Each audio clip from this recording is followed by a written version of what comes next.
Hi, my name is Stefano. I'm from Milano, Italy.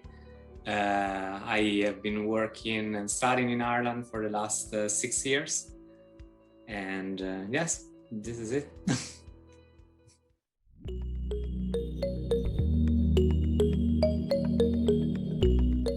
Yeah, I'm from Milan, as I mentioned before, Italy. I grew up with, I was born in a middle class, lower middle class family, and which may have different meanings in different contexts. In Italy means that basically parents have their work money at the end of the day and at the end of the month and the year. So it was, to a certain extent, a privileged life. I was an only child. I am an only child. Living as growing up as a gay teenager in Milan in the 90s and the early noughties, it wasn't exactly as it is probably today in Ireland in 2021. I was bullied, but I mean, it was probably felt like normal. I mean, in a way or another, you were bullied. And I hadn't a traumatic experience of life, and also as an open gay man when I was in my early 20s. I went out of the closet, and I found everybody very supportive, even in the little provincial town where I was living. So I feel very lucky in that sense. I mean, I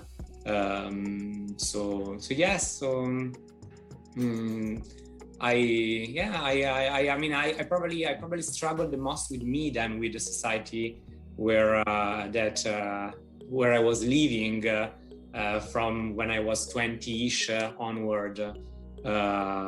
And yes, and I agree that, like with most of other people, that probably today in 2020 compared to 2010, I mean, there are huge differences between Italy. Milan, I mean, I'm from Milan, so it's already different from being in Milan or living in Palermo, probably. But yes, so it has changed so much over the last 10 years.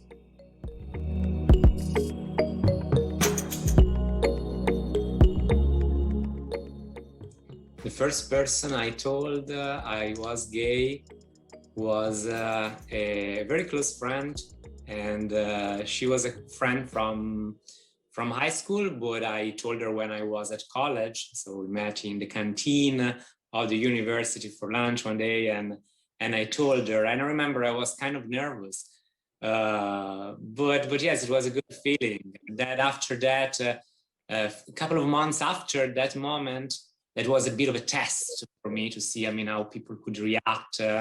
And I remember she reacted quite surprised by the fact that I needed to tell her, and that it took me a lot to materialize that in words, but it went well. And then I remember that September I told to all other friends, one after the other, very quick, and the feedback was very good. And at that point, I really felt liberated and very confident about saying that to all the friends. In October, then it was to my parents, and it didn't work really well at the beginning. Then they eventually accepted that a few months ago. Well, my father actually, it took him like an hour or so. I mean, but my mother, she wasn't really happy with that. But yes, but that's another story. But yes, I was feeling happy to saying that. And to answer your question, it was a friend.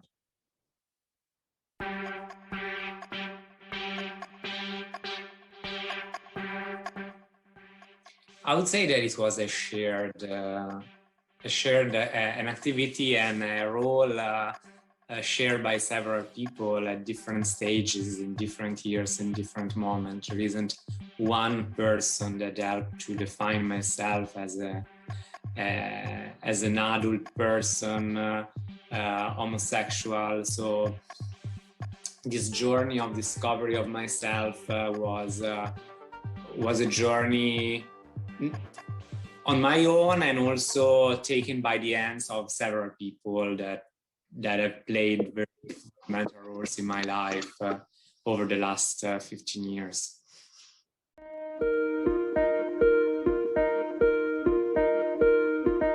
Yeah, to be honest, I don't remember sexual education at school. So probably there was something organized, but very almost, no, I to be honest, I don't remember.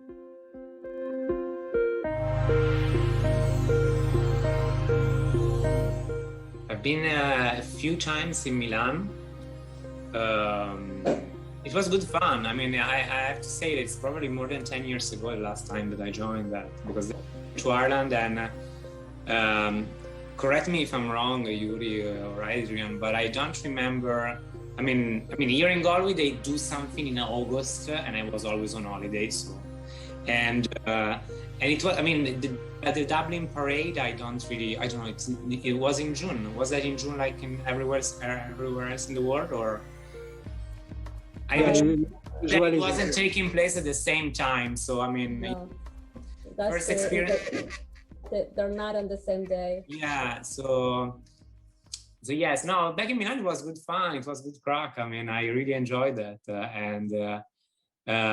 and yes, I mean, I remember that I probably both of times. I mean, one time I was having fun, dancing, and everything, and the other time I was working for an NGO. I mean, because my work is with migrants and asylum seekers.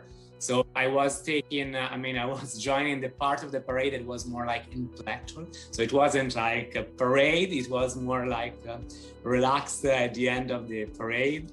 But it was fun. I mean, there was space for everyone. So that's important.